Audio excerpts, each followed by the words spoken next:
झाली. मला काही ट्रेनिंगला थांबता आलं नाही आणि मी त्यानंतर मग 7 वाजता गेलो. एक दिवस मी केले, दुसऱ्या दिवशी करायचं होतं पण तोच प्रसंग दुःखाचा घडला आणि मी निघून गेलो. या प्रोडक्टच्या माध्यमातून मला एकच सांगायचं आहे की हे प्रोडक्ट खूप छान आहे. आपल्याला मी ग्रुपवरही पाठवलंय. मला शुगर होती, आईचंही टेन्शन होतं, तरी पण माझी शुगर आता नॉर्मल झाली. 4.6 माझा HbA1 आलेला आहे आणि शुगर नॉर्मल आहे. मला कुठलाही त्रास होत नाही. स्वतःचा अनुभव मी स्वतः घेतल्याशिवाय मी दुसऱ्याला काय सांगणार. मी स्वतः अनुभव घ्या. आपण अनुभव घेतला आणि सांगितलं तर लोकांना पडते. आता मी नायब तहसीलदार पदावर, मला काही हा व्यवसाय करायची सुद्धा गरज नाही. मला पगारही भरपूर आहे, 1,00,000 रुपये पगार आहे मला. पण तरी पण मला वाटते की सोशल फाउंडेशननं जे काम केलेलं आहे ते चांगलं आहे आणि याच्या माध्यमातून मी बरेच लोकांना दिले, रिझल्ट बी चांगले आहेत. मला स्वतः अनुभव आलेला आपल्याला मी शेअर केलेला आहे आणि तो खूप चांगला आहे. म्हणजे मला अँटॉक्स टी जो आहे तो खूप चांगला आहे. अँटॉक्स टीलाही मला खूप मागणी आहे लोकांची.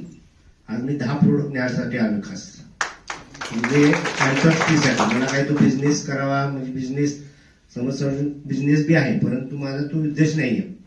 ही संस्था जी आहे ती सामाजिक कार्य करते, त्यातूनच मला हे सामाजिक कार्य करून आपल्याला पुण्य घ्यायचं आहे लोकांचं. जे चांगले झाले त्यांचे आशीर्वाद आपल्या कुटुंबाला मिळणार आहेत आणि तुम्हाला बिझनेस ज्याला करायचं तो करू शकतो. मी रिटायर झाल्यानंतर या बिझनेसमध्ये खूप मोठ्या वेगाने येणार आहे. आता तूर्त मी आहे, माझ्या पद्धतीने मी करतोय काम करत करत, तरी मला लोक अटॅच आहेत भरपूर आणि आपणही करताय, चांगलं काम आहे. आणि साहेबांच्या माध्यमातून मी आलेलो आहे आणि मी आतापर्यंत माझ्या माहितीप्रमाणे 1 महिन्यात 40 ते 50 प्रोडक्ट विकले असतील. म्हणजे काही मला माहित नसताना लोकांनी मी 10, 20, 25 प्रोडक्ट घेतले, पण गेलेले आहेत प्रोडक्ट. असं काही शिल्लक राहत नाही. आज मी 10 न्यायला आलोय, बरेच आहेत.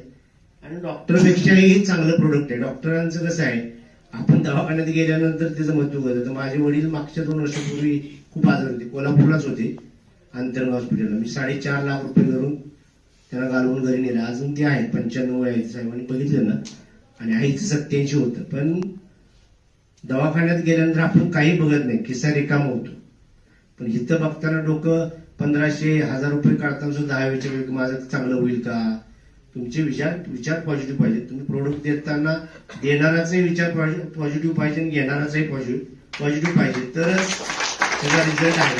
मी घेताना निगेटिव्ह मध्ये आलो होतो. माहितीसाठी तुम्हाला सांगतो, मला रिझल्ट येईल का, मला काय वाटेल का. आणि आईचं झाल्यानंतर मी 10-15 दिवस प्रोडक्टच वापरलं होतं, कारण ती मला दुःखात होतो आणि मी वापरलंच नाही. त्यानंतर मी घरी गेलो आणि रिझल्ट आला. मग तूर्त म्हटलं जरा बघावं टेस्ट करून. आणि माझा रिपोर्ट 18/12/2022 आपल्याला शेअर केलेलाच आहे आणि 29/1/2022-23 एक शेअर केलेला आहे. त्याच्यामध्ये मला वाटलं की 5 पर्यंत येईल किंवा हाय तेवढीच राहील HbA1, पण तो आश्चर्यचकित 4.6 झाला. म्हणजे मलाही कळायचं बंद झालं की एवढा बदल जर समर्थ फाउंडेशनने प्रोडक्ट घेतलेले आणि त्याचा होत असेल तर अनेक जण या तुमच्या मधुमेहातून मुक्त होतील आणि त्याचेच आशीर्वाद आपल्याला मिळतील, आपल्या कुटुंबाला मिळतील. आपल्या कुटुंबातले जे सदस्य आहेत आपल्यापासून सुरुवात करा. म्हणजे आपल्याला आपण जे जवळचे नातेवाईक आहेत किंवा आहेत, आता मी जवळच्या नातेवाईकांना सुरुवात केली, त्यांचे रिझल्ट बघितले आणि ते रिझल्ट आल्यानंतर मी आलोय.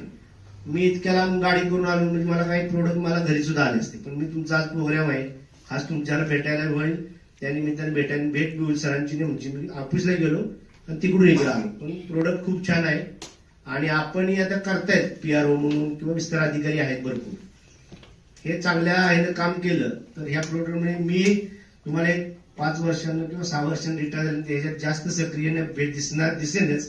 हे प्रोडक्ट छानच आहे, त्याबद्दल काही वादच नाही. आणि ते आपण करताय त्याबद्दल सगळ्यांना माझ्याकडून शुभेच्छा. आपण असेच प्रोडक्ट जास्तीत जास्त लोकांपर्यंत पोहोचवू आणि भारत हा मधुमुक्त झाला पाहिजे, व्यसनमुक्त झाला पाहिजे. व्यसनाचा अजून मी काही वापर नाही, पण मधुमुक्तचं तर आहे, रिझल्ट चांगले आहेत. आणि माझा जरी रेफरन्स सगळ्यांना दिला, तुम्हाला मी सांगण्यासाठी आलोय की तरीही चालेल की माने साहेब आहेत, त्यांचा नंबर घ्या, त्यांच्याशी बोला, तरी मला काही अडचण नाही. जो रिझल्ट आलाय तो रिअली आहे. मला काही तुमचा प्रोडक्ट खपवावा आणि जास्त मार्केट व्हावं हा माझा उद्देश नाहीये. मी ज्यांना फोन येईल त्यांनाही तेच सांगेन, फक्त आहे तो रिझल्ट खूप छान आहे. आपण माझा नंबर सगळ्यांना दिला तरी काही मला हरकत नाही. मला इथं बोलवलं, बोलण्याची संधी दिली त्याबद्दल माझा नंबर आहे 84. मला कोल्हापूरलाच तहसीलदार म्हणून लवकर द्यावं, माझं प्रमोशन आहेच. तुमच्या सगळ्यांच्या आशीर्वादाने 2 महिन्यात प्रमोशन बी होईल. माझी कोर्टात केस चालू आहे मॅटमध्ये, निकालही होईल, काही अडचण नाही, त्यासाठीच गेलोय. तुमच्या सगळ्यांचे आशीर्वाद असतील तर 100% मी कोल्हापूरला तहसीलदार म्हणून येईन.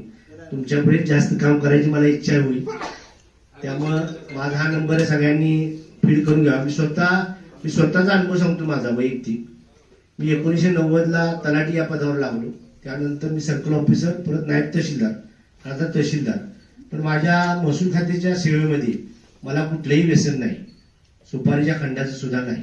तुम्हाला आश्चर्य वाटेल की मी महसूल खात्यात असून का नाही, तर माझे 2 भाऊ व्यसनाधीन एक्सपायर झाले. एक तलाठी होते आणि एक डॉक्टर होते. माझ्या घरी आदर्श होता. असं काही नव्हतं की मला माहीत नव्हतं व्यसन काय असतं ते, पण होतं. त्यामुळं त्यापासून मी अलिप्त राहायचं ठरवलं की ज्या दिवशी आपण व्यसन करू त्या दिवशी या जगात राहायचा आपल्याला अधिकार नाही. कारण परमेश्वराने हे शरीर व्यसनाधीन करण्यासाठी दिलेलं नाही, चांगलं राहण्यासाठी, चांगलं खाण्यासाठी दिले. त्यामुळं आपण जरी कुणी असाल व्यसनाधीन, तर माझी आपल्याला विनंती आहे की आपण व्यसनमुक्त व्हा. आपण दुसऱ्याला जेव्हा सांगतो तेव्हा आपल्याकडे पहिलं बोट दाखवलं, तुम्ही चांगलं राहा तर आम्हाला द्या. त्यामुळे मला सांगताना मला काही वाटत नाही, कारण मीच आधीच निर्व्यसनी आहे. त्यामुळे मला कुणीही असं, मी चॅलेंज आहे माझं, एकाने चॅलेंज दिलं, 10 लाख रुपये बक्षीस लावलं माझ्यासाठी की माने साहेबाला 10 रुपयाची आणि 10 लाख घ्यायचं. ते बक्षीस तो माणूस हारला, कारण मी पिलोच नाही. ते बिनपेसन परस्पर लावली. पण आपण आपल्या मनावर कंट्रोल पाहिजे, आपलं माइंड आपल्या हातात पाहिजे. आणि मी मगाशीच सांगितले पॉझिटिव्ह विचार पाहिजे. साहेबांनी मला मेसेज पाठवला, खूप आनंद वाटला. मी पॉझिटिव्ह होतो. मला वाटलं की आपण, मनापासून वाटत होतं की आपण शुगर मुक्त व्हावं. मला कुठलाही साधी गोळी नाही, म्हणजे कुठलंही बाबा बीपी, कुठलंही असं दुसरा कुठलाही आजार नाही. पण हा शुगरचा आजार आईच्या टेन्शनमुळे लागला. तो आईच्या याच्यानंतर गेला. मला खूप दुःख वाटत, आनंद झाला. थँक्यू, धन्यवाद.